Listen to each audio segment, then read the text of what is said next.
maisha yangu.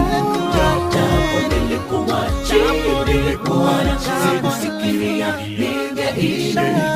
Maisha yangu yamekuwa ya thamani sababu ya uwepo